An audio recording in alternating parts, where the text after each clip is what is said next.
And part of it vary in. But we don't have a cost yet, right? We actually, both parties have gotten appraisals. We have gotten an appraisal for the existing Jackson Elementary. The village has got appraisals on both of their properties on that location. We've exchanged those appraisals, so we know where each other stands. Do you know what that is? Off the top of my head, I don't. I know we're in a little bit better shape than the village is. I mean, ballpark even? I'm not even going to go in the ballpark, because Can you get that by? I can get that for next meeting. Yeah, I think what we've been charged with coming back is assessing fit, right? And more so than negotiated price. And so I think what we're trying to help you understand is what we see, and hopefully this has helped clarify some of that information. Yeah.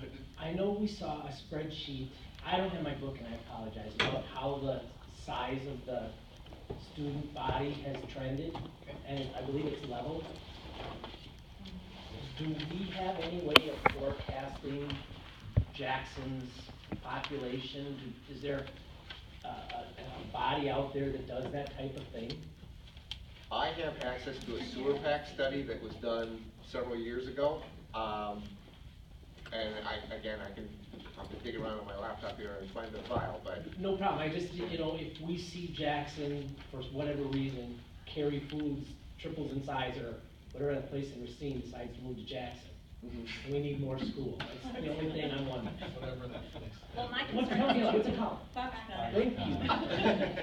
We're gonna rename the state pretty soon. I think. There's those They have to 70 change kids. it to BadgerCon though. There's the 70 kids that opt out.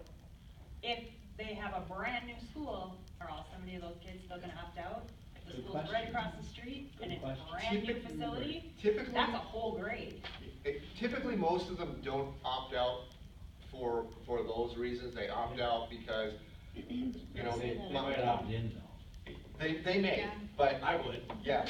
You would, so. Right. yeah. I mean, not that all 70 are going to, because like you said, they No, opt yeah, out there's for all for different various reasons. reasons. But all of a sudden you have this brand new facility with great offerings, it starts to make Slinger look a little, I mean, they still have great school district, but Somebody said from the district earlier on, back in like November or December, that they always interview the parents when they opt out to say, why are you leaving? And they said that like 90% of the reasons were work related on the part of the parents. They Well, I mean, my wanted the neighbors kids opt to out, and be, that's what they close, Yeah, but with it's childcare. And how genuine is that? exactly. I mean. I got 4 kids, if I'm living, they build a brand new school in my house, I'm putting my kids in there. Yes, but if you're working in Slinger and you want to be close to your kids, you take your kids to the Slinger school district. Oh, absolutely, There's some, yeah, I'm absolutely, sure, so but- then you're not, I mean, so then those families won't switch over, but I'm talking like the ones that are actually from the Jackson Don't be area, surprised and if I'm half just of them saying, it come back. might bring some more. Yeah, I think, we do a lot of work, there are other entities, there's a Applied Population Lab that's in UW, there's a Rothers firm that does projections, and the challenge is, There you go. completely depending on who you look at, how aggressive they believe the growth is. Some of those studies look at how many houses could be built, some look at birth rates, and how many kids might be born within this boundary, and some, no matter who you look at, they always have multiple projections, and some are more aggressive that suggest more growth, some show a decline. We generally have to pick an average, right?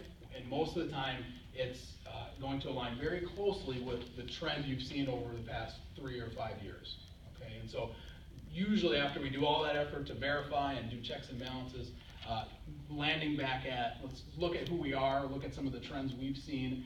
Even if those 70 students, all 70 of them come back, the reality is they're not all in one grade, right? It's actually 1 or 2 or 3 kids spread across a handful of classrooms. We probably can absorb that. What we've talked about with the high school, the Jackson principal, was how do we plan for growth? Like, what can we do to plan for realistic growth within the school? And when we talk about that, it's really talking about quantity of classrooms, right? And so what we have to be sure we do is right-size the core spaces, like the cafeteria, right? To make sure that we're not going to grow enough where we need a second gym, right? So we know we're okay there. But we may need to add 1 classroom per grade, or we need to add 2 or 3 flex classrooms to the building to allow for bubbles to move through or some growth to come in. So a lot of that has already been factored in to the space program, just that modest potential for growth.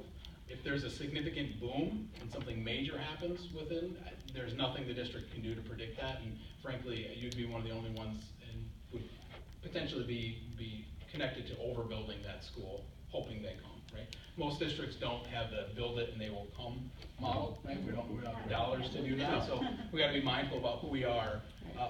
Plan smart for that potential growth or the bubbles that might move through.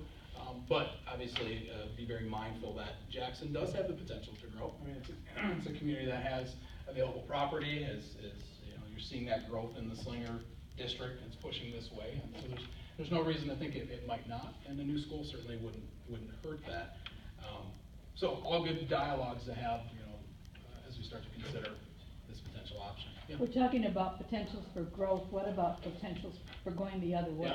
Yep, and that's a very, very good point.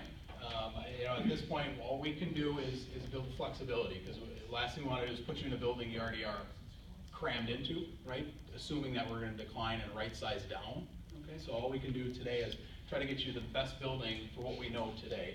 And if you do decline, the district would need to take a stronger look at other considerations district-wide, right, as they always do. So as schools grow and shrink, they look at boundaries, and they look at adjusting staffing, and they do lots of different things. If that were to happen, more than likely that's what we Seems to me there's a commitment in the district not to move boundaries. I mean, for several years ago, we moved them a lot, but it seems to me that there's a real commitment that that's the last resort. Yep, I'm not here to suggest that that's happening by any means, but before we start lopping off, demoing, sections of building or overbuilding, there are lots of considerations from a budget standpoint to keep in mind. So you're predicting an increase, even though for the past few years, you've seen a significant decrease, so No, it's plateauing. No, I think we're staying consistent. staying consistent but lower than what you have Staying consistent been? with who we are today, we're plateauing. Okay, We're but, considering leveling off. The problem is when they move the fifth Right, grade. they move fifth grade you know, out, that's that why. makes it right, look but different. the yellow school looks 2 to 3 times bigger than what you have right now, even though you're down. Square footage and students aren't, we can't compare those two things in this discussion, okay? Because I think what we just proved was the existing building is significantly undersized to serve the students, right? We looked at that in the addition renovation concept. Even if So- you're down 150 students? I don't have that math in front of me, I can't speak to how many were down from what. When they reorganized the schools. Yeah, was a we're reacting to how the capacity building's problem being used today, I can't speak beforehand. to the comparable 5-10 years ago, I'm not in a position to do that. So then when you were talking about the field trip and an access pass, Yeah, the field is right across the street from your current building, the park. And then there's another sports complex that's being discussed in Jackson. So how many sports facilities does the village need? I can't speak to that, I'm not sure this room can speak to how many sports facilities. they But would you're need. just talking about having more space to grow with more athletic outlets. I was speaking to what resources the school would need on their property. So it's very, very common that we would hear a school would want some PE, outdoor PE space. Maybe it's a small ball diamond, maybe it's a small soccer field, something to get some outdoor access to physical education. That would often influence what we might do on the site. Sometimes in many communities, that means it's also teamed up with T-ball or other park and rec components. I'm not suggesting, they very well may have that covered here with current parks as well as what they're planning in the future. I think I was just speaking to what the district may need, which is what we're responding to relative to the green space. For recess, or that's what they're talking about. We're not talking building football fields. No. There's nothing on there right now. Yeah, we need to build a bridge to the park, that'd be great. They're still leaving school property, needs Yeah. permission slips. Yeah. Yeah, legal.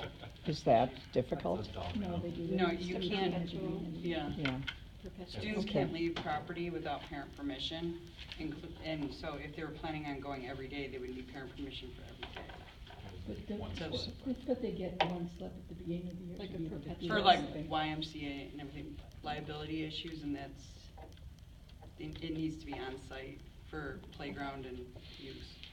Yeah, I think the group, my understanding was the group really saw value in how close we were to that. we certainly could access that for lots of purposes, but to utilize that for our daily recess, which I think was part of where we were going with that dialogue, we've determined that's not practical. I think we really want to keep those students on our property for recess and PE. If we go across the street for other components, outdoor ed or special events, by all means, having that near adjacency is huge, right? That's a huge advantage. Has anyone